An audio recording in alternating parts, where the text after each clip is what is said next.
Bapak Ibu yang saya hormati, Assalamualaikum warahmatullahi wabarakatuh. Selamat pagi Bapak Ibu. Pagi luar biasa. Bapak Ibu yang saya hormati, pertama kita bersyukur pada Allah Subhanahu wa taala pada pagi hari ini kita bisa hadir di sini dalam keadaan sehat. Itu semuanya adalah pemberian dari Allah. Maka atas pemberian dari Allah kita syukuri dengan ucapan syukur alhamdulillahirabbil alamin.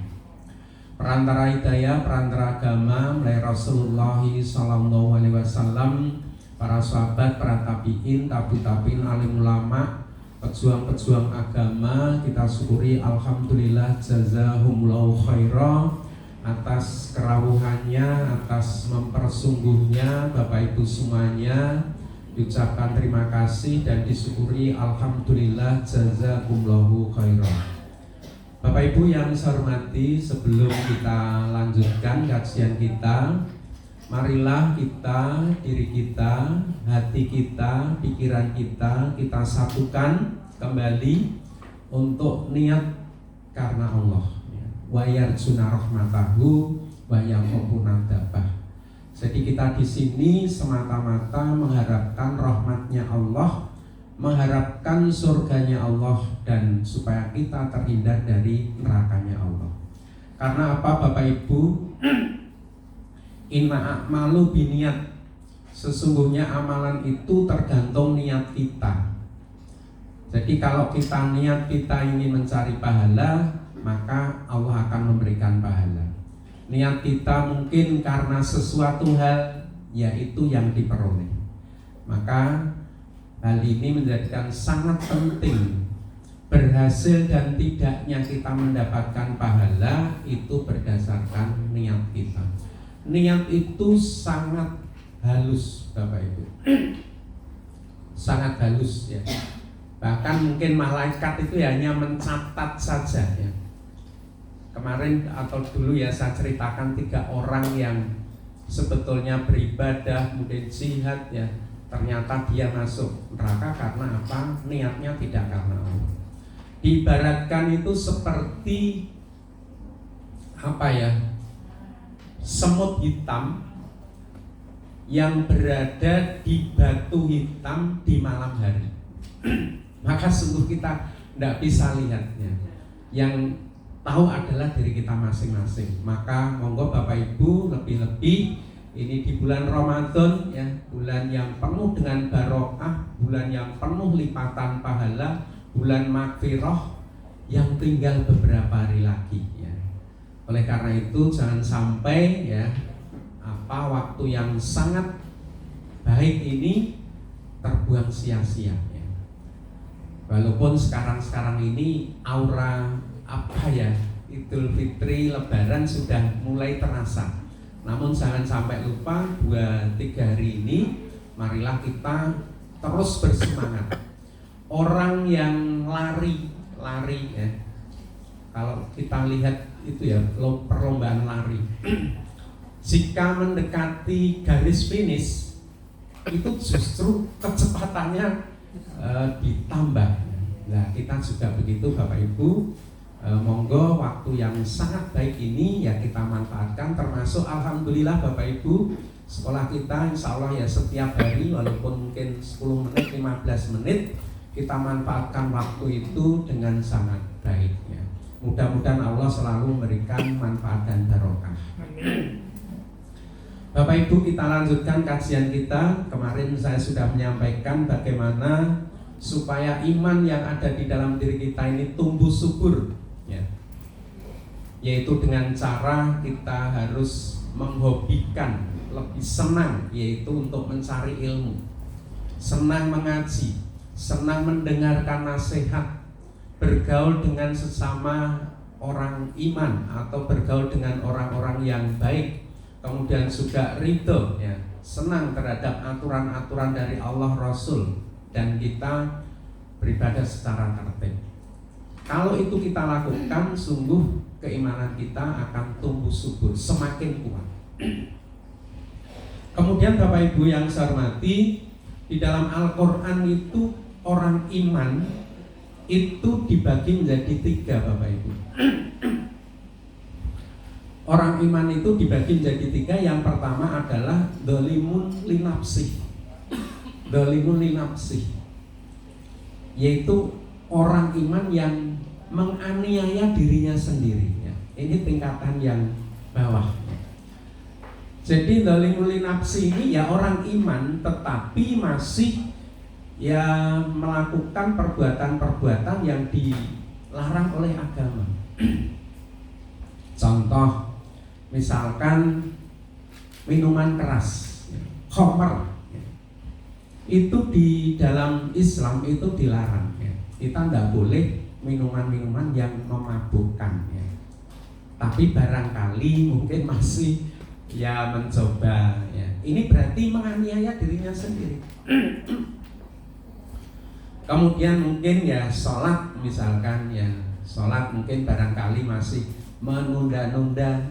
Ini berarti ya menganiaya diri sendiri. Kemudian mungkin kewajiban-kewajiban yang lain ya kita mungkin masih meninggalkan atau kurang mempersungguh di dalam kewajiban-kewajiban, termasuk kita.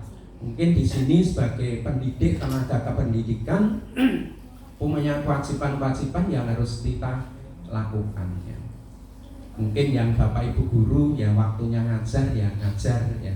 Kemudian waktunya mungkin koreksi ulangan ya kita lakukan dengan baik. Waktunya masuk kelas mendampingi ya kita lakukan dengan baik. Harusnya begitu. Namun kadang kita itu juga masih belum sesuai yang diharapkan. Itu berarti masih dzalimun linafsih. Itu tingkatan yang pertama. Kemudian yang kedua adalah muktasidun. Muktasidun itu atau muktasid itu sedang-sedang ya, jadi sedang. Jadi keimanannya sedang-sedang ya, pokoknya sholat ya sholat ya. Temannya sedekah ya sudah ikut sedekah ya. Tapi ya biasa-biasa saja ya, biasa-biasa. Mungkin juga bahkan 1 atau 2 masih juga meninggalkan ya. Itu golongan kedua ya, sedang-sedang. Sedangkan ini golongan yang ketiga, golongan yang itu sabiqun bil khairat. Jadi berlomba-lomba dalam kebaikan. Jadi golongan orang iman ini dalam segala kewajiban kegiatan itu istilahnya ya semangat. Waktu sholat adzan langsung cepat-cepat ambil air wudhu sholat. Kemudian ada apa ya, misalkan sedekah atau apa ya, urunan atau dia selalu mengikuti, membantu fakir miskin selalu. Ya. Bahkan kalau ketinggalan, ya, ketinggalan itu merasa kecewa, saya kok tidak diajak ya. Saya juga ingin dapat, ya, seperti itu. Puasa ya puasanya luar biasa, zakat ya zakatnya luar biasa ya. Itu berlomba-lomba. Nah ini orang-orang dulu rata-rata ya, para nabi, para sahabat itu seperti itu ya. Jadi orang-orang dulu ya, di dalam hadis itu contohnya misalkan di bulan Ramadan begini, sholat tarawih ya. Jadi Rasul dulu itu sholat tarawih bersama sahabat-sahabatnya. Sholat tarawih itu sampai tengah malam ya. Sampai tengah malam berarti jam 12 malam ya Bapak Ibu. Kalau di Mekah, Madinah, kalau saya kemarin kebetulan ikut tarawih di sana 2 kali, itu sampai jam 10 9 menit ya, kurang lebih sampai jam 10 ya tarawihnya itu ya. Rata-rata ya 1 kali tarawih 1 juz lah ya. Kadang kalau kita di sini tuh suratnya panjang sedikit aja ya. Kul baulah wakat le supaya pendek ya. Orang-orang dulu lah, Rasul itu pernah di dalam hadis itu diceritakan sudah sholat malam sampai jam 12. Kemudian minta pendapatnya para sahabatnya. Sahabat itu komentarnya gimana? Ya Rasul, sholatnya dilanjutkan lagi. Jadi sudah jam 12 setengah malam, sudah tengah malam, itu pengen sholat lagi.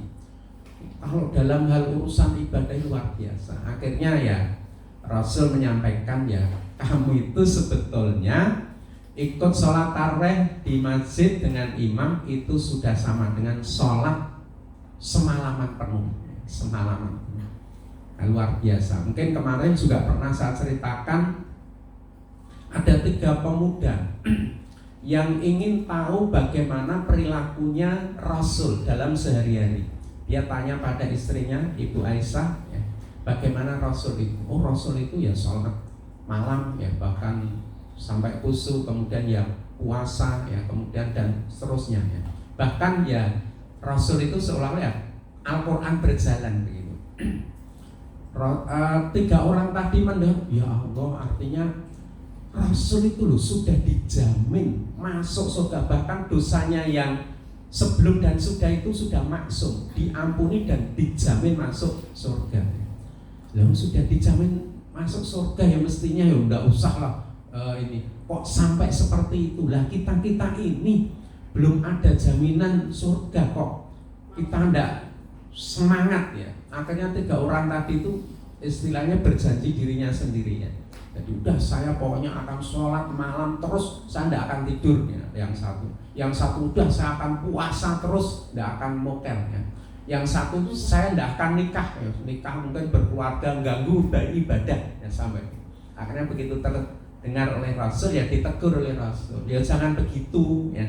Saya itu ya kadang puasa, kadang ya mokel ya.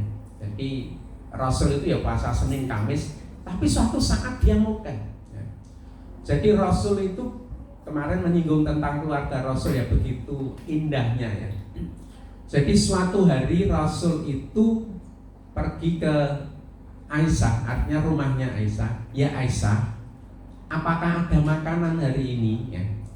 Ya Rasul, saya tidak masak, tidak ada makanan. Apa kata Rasul? Ya udah tidak apa-apa, saya tak puasa. Itu Rasul.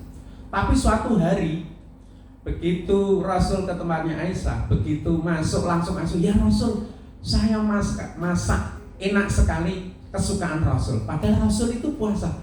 Ya wis, aku tak mokel ya, untuk menyenangkan istrinya. Tak mokel. Ya.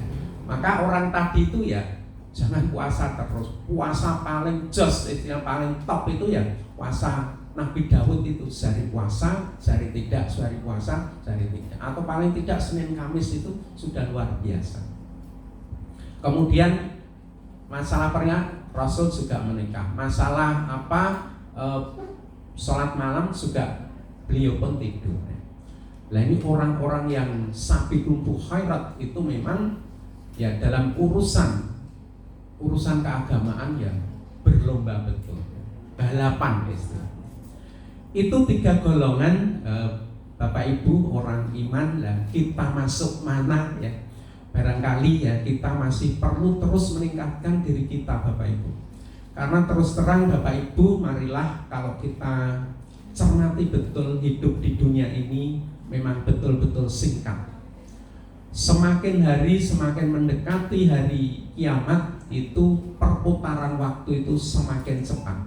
Semakin cepat.